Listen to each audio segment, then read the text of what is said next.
سلامتنا كاب ساتلايت تلفزيون إيريسات يبزحكم كبرات تخطاتلتنا نلومي 20 ميازيا 2026 زدلنا لكم زينات سعيبوك قربيو بقدام نتكن كاندرستاتهم هوحات جزياو من محدار تقرين مفراس وسينو أبا يمن أستات 22 مليون سبات أب حدقا كمزلو تقليزو أمريكا أبلع التواقعتي قجل داعش نتقعتي أكايدا سوماليلاند أخبراوي أفريقيا مركب زغربته تصاوعي تحدث أوروباوي حبرت أستاد حدشين شمون تميت النقداوي مراخب بقيح بحري كحلفا كم زغبره كالهزو إيران مس أمريكا كالا أي زوريا زررب نمكاد مدب كم زي بالله أفليطان كبرات تخطاتلتنا نابي زرزر زيناتاتهم كنسقاقركم منا دقيمنا سمينا كتطال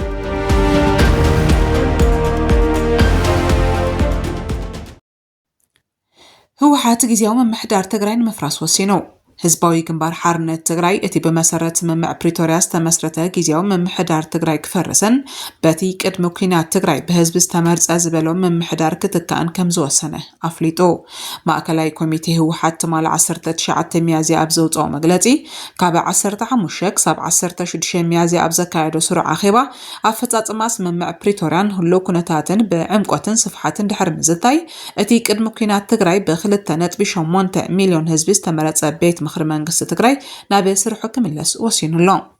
መንግስቲ ኢትዮጵያ እትሽዑ ዝተኻየደ ክልላዊ ምርጫ በምክንያት ኮሮና ቫይረስ ሃገራዊ ምርጫ ክነዋሕን ዘመሓላለፈ ውሳነ በመንጻግ ዝተኻየደ በመዃኑ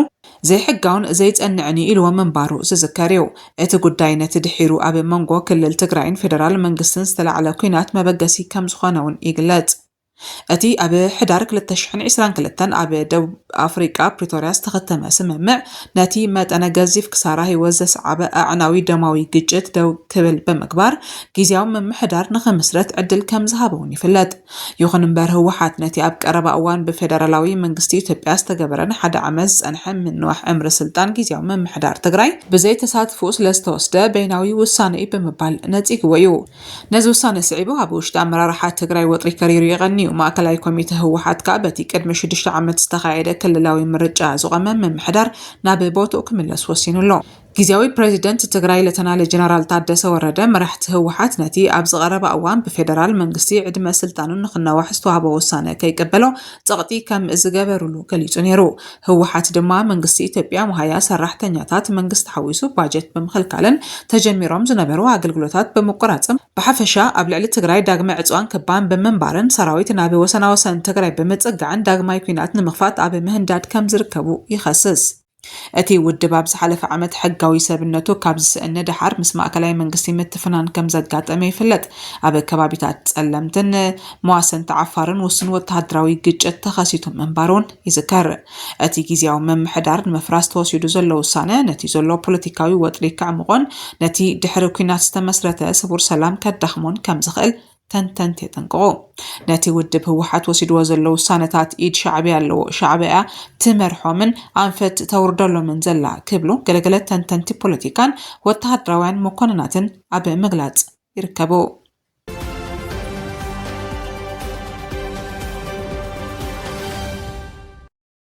أب يمن أستات 22 مليون سبات أب حدقا كم زلو تقليتو أب يمن بسنك قطع حزرات مولا 22.3 مليون سبات تتصبيتي سبقاو حجز كوينوم كم زلو حدش تسبب حبرات حجراتي ملكت أبز غرب أوان بزر أزلو مقدال مولا مستي أبت هاجر نأستات 11 عامتات زنحق جيجتن قد أباوي كلولاون نزق على زلو سرحيتات حبرات حجرات كم زلو أتي تسبب حبر بيت صحفت أو هادي سبقاوي قدات حبرات حجرات أوتشا ب19 ميازي أبزر قحط سبب يمن أبي 2026 ناب وصاني نتبع مغيرو آتي اللايبل سوقمتي زي موساد مليونات سبات ناب كبيت أميتن أعناوي كونتاتن كساتحم كم زخل فمتنقا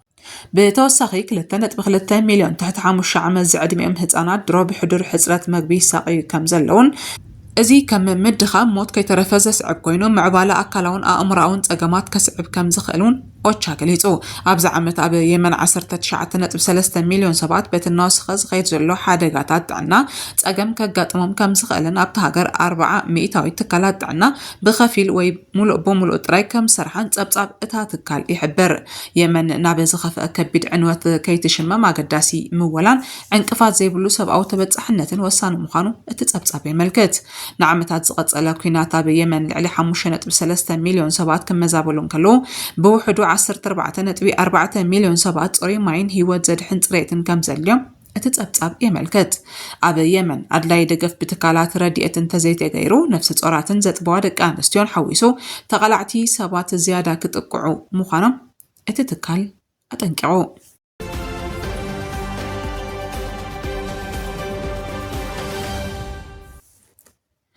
ኣሜሪካ ኣብ ልዕሊ ተዋጋእቲ ጉጅለ ዳዕሽ መጥቃዕቲ ካይዳ። ኣሜሪካ ኣብ ግዝኣት ፑንትላንድ ንዝርከቡ ተዋጋእቲ ዳዕሽ ዕላማ ብምግባር መጥቃዕቲ ነፈርቲ ከም ዘካየደት ሎሚ 20 ሚያዝያ ዝተዘርግሐ ፀብጻብ ሄራን ኦንላይን የመልክት። ትእዛዝ ኣሜሪካ ኣፍሪቃ ኣፍሪኮም ኣብ ፑንትላንድ ኣብ ዞባ ባሪ ካብ ወደባዊት ከተማ ቦሳሳ 30 ማይልስ ንደቡባዊ ምብራቕ ኣብ ዝርከብ ኣኽራናዊ ከባቢን ተጋደልቲ እስላማዊ መንግስቲ ዕላማ ብምግባር መጥቃዕቲ ነፈርቲ ከም ዘካየደ ገሊጹ። ኣፍሪኮም ኣብ ዘውፅኦ መግለፂ እቲ መጥቃዕቲ ብ17 ሚያዝያ ከም ዝተፈጸመ ስርሒታት ኣየር ኣሜሪካ ኣብ ሶማልያን ንሓየለ ኣብ ዝኸደሉ ዘሎ እዋን ምዃኑ ሓቢሩ። እቲ ትእዛዝ ብዛዕባ እቲ መጥቃዕቲ ተወሳኺ ዝርዝር ሓበሬታ ኣይሃበን። ምስቲ ዝሓለፈ ዓመት ከምዚ ዓይነት ምግላፅ ዝድርት ፖሊሲ ሰማማዕ ምዃኑ ይእመን። ኣሜሪካ ኣብ ደቡባዊ ክፋል ሶማልያ እውን መጥቃዕቲ ነፈርቲ ኣካይዳ እያ። ኣብ ዝሓለፈ ሳምንታት ኣብ መንጎ ሓይልታት መንግስትን ጉጅለ ኣልሸባብን ከቢድ ውግእ ከም ዝተኻየደ ዝዝከር እዩ።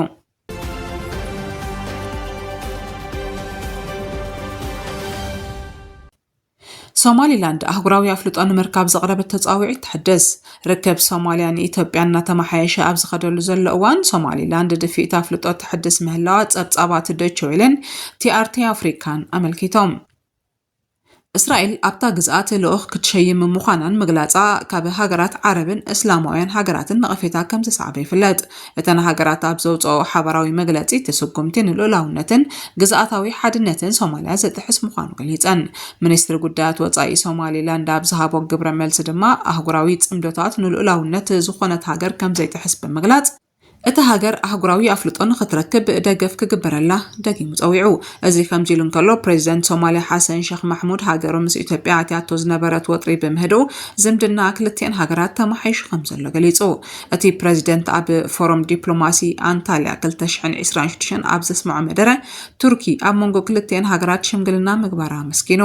እቲ ሽምግልና ውፅኢት ኣዋጅ አንካራ ምዃኑ ዝሓበረ ሓሰን ሼክ ማሕሙድ እቲ ኣብ 2024 ዝተኸተመ ስምምዕ ኮይኑ ነቲ ወጥሪ ንምቅላልን ዲፕሎማሲያዊ ምትሕባር ንምምላስን ከም ዝሓገዘ ኣብርሂቡ። እዚ ምዕባለታት ነቲ ኣብ ቀርኒ ኣፍሪቃ ዝቕየር ዘሎ ፖለቲካዊ ምቅያር ከም ዘንጸባርቕ ተዓዘብቲ ይገልጹ።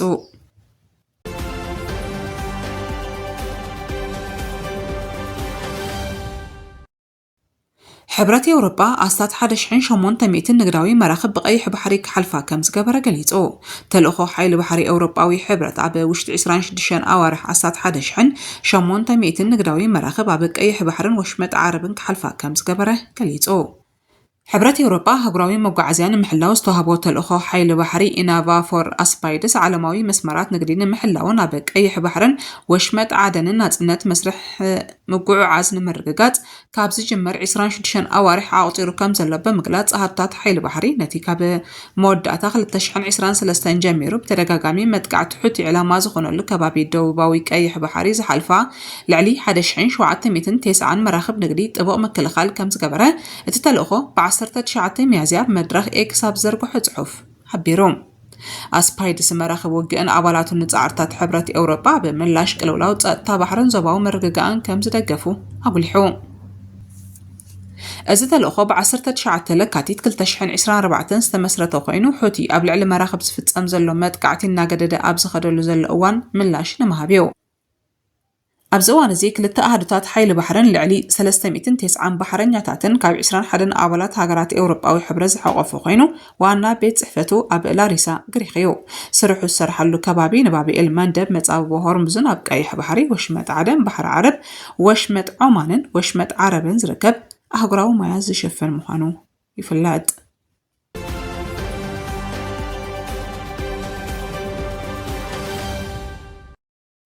ኢራን ምስ ኣሜሪካ ካልኣይ ዙርያ ዝርርብ ንምክያድ መደብ ከም ዘይብላ ኣፍሊጣ። ኢራን ዋሽንግተን ነቲ ኣቐዲሙ ዝነበረ ስምምዕ ምቁራጽ ተኽሲ ምጥሓሳ ብምኽሳስ ምስ ኣሜሪካ ብዝካየድ ካልኣይ ዙርያ ድርድር ከም ዘይተሳተፍ ኣፍሊጣላ።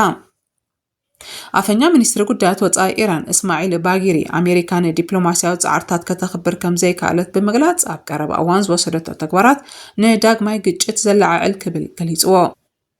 እዚ መግለጺ ሓይሊ ባሕሪ ኣሜሪካ ብመጻብቦ ሆርሙዝ ባንዴራ ኢራን ዝገበረተ መርከብ ኣበይ ከም ዝተታሕዘት ዝገልጹ ጸብጻባት መውጽኦም ስዒብ እዩ ተዋሂቡ ዘሎ። እዚ ድማ ነቲ ወጥሪ ዝያዳ ከጋድዶ ከም ዝኽእል ተሰጊኡሎ። እዚ ምዕባለታት ነቲ ዲፕሎማስያዊ ጻዕርታት ንድሕሪት ክመልሶን ኣብቲ ዞባ ብፍላይ ኣብ ከባቢ ስትራቴጂካዊ መጻብቦ ሆርሙዝ ዳግማይ ግጭት ከበግስን ከም ዝኽእል ብምጥቃስ ተንተንቲ ይጠንቅቑ። ክቡራት